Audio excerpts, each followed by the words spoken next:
the best honey glazed ham, and it is so simple and easy, perfect for your upcoming holiday table or anytime you feel like having a ham party. Because if you know me, you know in this household we love a honey baked ham and we love to have a ham party. And if you're wondering what a ham party is, it's just you make a delicious honey glazed ham and then you get your favorite buns and tons of different mustards and pickles and you build whatever sandwich you want, and that to me is a ham party. And we've been doing it for years and it's literally my favorite thing. So let me run you through how we're gonna get this together. I have been making this honey glazed ham for years. I've tweaked the recipe teeniest, tiniest bit over the years, but for the most part, it's pretty much the same. I am a plain, classic honey glazed ham purist, shall we say. I don't like my honey glazed ham fancy, okay? I don't want different mustards in the glaze. I don't want to cook it in 17 different heat directions in my oven. I want a classic. I want the ham to have a caramelized honey crust on the outside. I want it to be juicy and I want it to be that perfect balance of salty and sweet. And this is how I make it. It is so delicious. Don't come crying when you see the honey and the sugar situation. It's an American classic. That's all I know. So please spare me the whining about how much sugar is in this, okay? It's a big old ham. It feeds a lot of people and it's gonna be grand. And if you like a honey glazed ham, you're gonna love this. We're gonna start with the glaze, which is very simple. In a saucepan, I'm gonna add some honey. I obviously have the recipe written for you, but for the most part, I do kind of do this by eye just because I've been making a honey glazed ham for literally years. So I'm kind of very familiar just by eye. Then you'll need brown sugar and a pinch of, this is dried cloves. I almost say dried cinnamon. Nope, dried cloves. Ground cloves, I should say, not dry. Ground cloves. Add that in there. You can use whole cloves if you want to. I just think that the ground is so much easier. And then you're gonna need about a 1/4 cup of orange juice. I'm just using a couple of tangerines here. You'll get about a tablespoon out of each half. So that will total up to about a 1/4 cup. You can do a couple different things. I know some people like to add mustard to their glaze. I don't. I think it kind of gives like an off-putting tanginess that I don't care for. If you do, add about if you like that, add about a tablespoon of Dijon mustard to this glaze. You can also add a 1/4 cup of orange marmalade if you want to. The reason why I don't is because I find that oftentimes when you cook a marmalade to the point of what I wanted, which is to that point of caramelization, it can get a little bit bitter. Same thing with orange zest, which is why I'm not using orange zest, but I do want a little bit of that citrus note, which is why I use the juice. And once it all bubbles together and it all comes together, it's just perfection. I've got my oven preheating to 300 degrees, 325. I've got my roasting pan lined with some aluminum foil just to make the cleanup a little bit easier. I've got a rack over top so that the ham doesn't swim in its own salty liquid. And once this comes to a boil and the sugar dissolves, I'm gonna set it aside to cool completely. So get everything done and let that cool. My glaze is perfect. I let it bubble away on the stove for like 3 minutes, and then you want to let it cool pretty much completely, and it's this nice thick consistency, and that's exactly what we are looking for. I'm going to take my ham. I always suggest letting your ham come to room temperature for a good hour before you cook it. And then I like to rinse it because ham can be so salty that to me it's like it needs a little bit of, you want to rinse a little bit of that saltiness off. Now I'm placing it down on my rack just like this. I'm going to pour some water in the base, and what that does is it allows that steam to really make sure that the ham stays really nice and moist throughout as it cooks. It's going to go in between the layers of foil, but it doesn't matter. It's going to work great. Don't you worry about it. I'm going to quickly grab some paper towels. Hold on.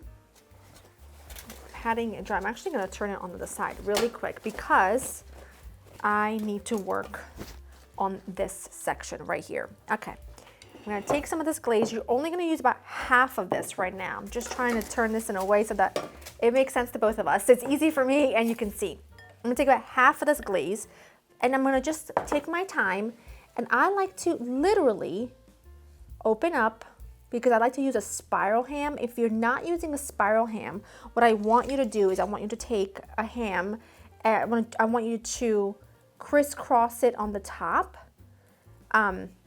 and then just brush it with this. Now, this is a fully cooked ham, so we're not looking to do anything monumental to this with the exception of warming it through.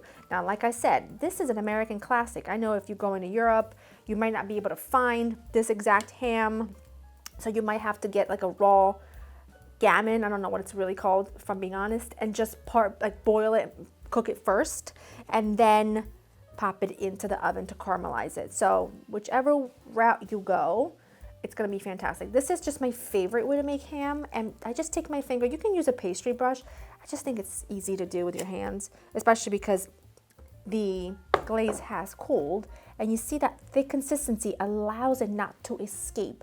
If I were to pour this hot glaze on top of this ham, it would all fall to the very bottom of my roasting pan, and it wouldn't go between the slices, which is what's going to give you so much flavor, so delicious. Just you wait. I'm going to continue to do that all around.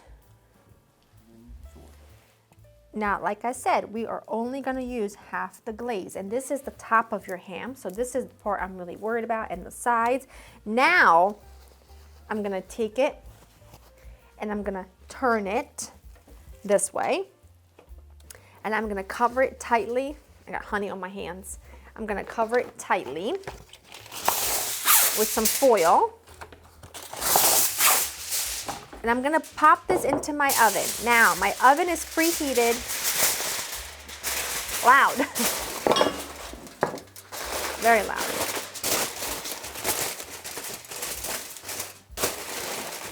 Okay, my oven is preheated at 325. For me, because this is a fully cooked ham, we don't wanna overcook it, and we wanna make sure that it's warm all the way through.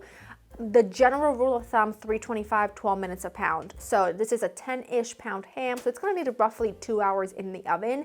However, I'm gonna pop it into the oven covered for an hour and 15 minutes, and then at the last 45 minutes, we'll put on the rest of the glaze and we'll do all the right things. But for now, for an hour and 15 minutes, this baby's gonna go into my oven. I'm not gonna mess with it. I'm not gonna touch it. I'm not gonna go anywhere near it. And when I take it out, I will show you the next step. Cover. My ham was in the oven for an hour and 15 minutes. It smells incredible. I took it out. I took off the foil. Remember, we have the leftover glaze. If the glaze thickens up too much and it's hard for you to like brush it onto the ham, go ahead and pop it in the microwave for like 20 seconds. You don't want it to be too runny. Otherwise, as I told you earlier, the glaze will literally just run right to the bottom of the pan, and that really defeats the purpose because we really want it all over that ham. We want it to stick to the ham. We want it to infuse it with that beautiful flavor and that sweetness that's gonna pair up with that saltiness. It's just sublime and absolutely delicious. And I just take a pastry brush. Remember, we already poured it in each and every single slice, and I keep it in this position just because it keeps the ham really moist. If I were to pop it up on its side, the ham can go a little bit dry, so you have to be a little careful. So this, to me, it just works really nicely. And this is just gonna go back into the oven for the remainder of the time, which is gonna be 45 minutes. But I'm gonna leave it in there for about 30, and then I'll show you my last and final step. I want every bit of this glaze all over the ham. My mouth is salivating. Every bit of it, I want it all over my ham, and I'm gonna pop it back in uncovered this time. All right, my ham was back in for 30 minutes. Look at how gorgeous it's looking. Now, what I'm gonna show you is totally optional, but I had a friend tell me about this, that her aunt did this when she made honey glazed ham, so she does it, and I had to try it, I had to do it, and now there's no going back. It just kind of gives you like the perfect like little crunchy caramelized crust on the outside of the ham. You're gonna take a mixture of brown sugar and granulated sugar, not much. It's just a few tablespoons, okay? Mix them together. And you're gonna go ahead and sprinkle this on the outside, really carefully trying to pat it on to the outside of the ham. And it does make such a difference. You're gonna have to trust me. It may look like it's an unnecessary step, and you can certainly skip it if you want. But to me, once you do it one time, you'll understand why It is so good.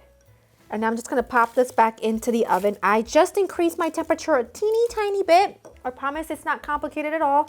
Increase your temperature to 400 and pop it in there for 15 minutes. And I'm telling you, sensational. So I'm just gonna let this sit here for like a few minutes while the oven gets up to 400. It's just gonna take 3 or 4 minutes, and then I'm gonna pop it back in for 15, and then you're done. Look at this gorgeous ham. It caramelizes, it gets beautiful. It's just absolutely divine. It's fully cooked. You might wanna let it rest a few minutes. I've let it rest for a few minutes before transferring to a platter. I probably should have gotten a bigger platter, but honestly, this is gonna be perfect. And the meat stays so delicious. I don't know if you can really tell, but like, maybe you'll be able to tell on this side. The meat just stays like super moist and delicious. It doesn't dry out. It's got plenty of that flavor. I'm just gonna take a piece. Oh my gosh. It is so good. It's exactly how I like a ham. I'm gonna go in for this back piece because it's really caramelized and it's a little fatty, which I do like. Sweet. That. It's heavenly. That's how I like my honey glazed ham. Okay? Don't get it twisted. It's gotta be sweet. It's gotta be salty. It's gotta be exactly that vibe. But that meat in that center better be nice and moist, because otherwise it just it's just not the vibe. You know what I'm saying? Decorate it however you want. I find ham to be a little bit tricky because you don't really want to add like strawberries or anything like that, but it does, I think, call for a little bit of color. And since we have orange juice in the glaze, I like to just do a few oranges. A few cherries is always a nice touch. Some rosemary for just a little pop of green, and it's just gorgeous and it's sublime, and it needs to be on your table if you are even thinking about doing ham for your Easter table. I'm gonna have the recipe ready for you on laurainthekitchen.com. I'd love for you to try it. You will love this ham. It'll be your go-to ham recipe because it's easy, it's foolproof, and everyone loves it. And every single bit of like inside those slices has just like that delicious, sweet, salty yum of a flavor. laurainthekitchen.com for the written recipe. I hope you enjoy spending time with me, and I will see you in the next one. Bye-bye.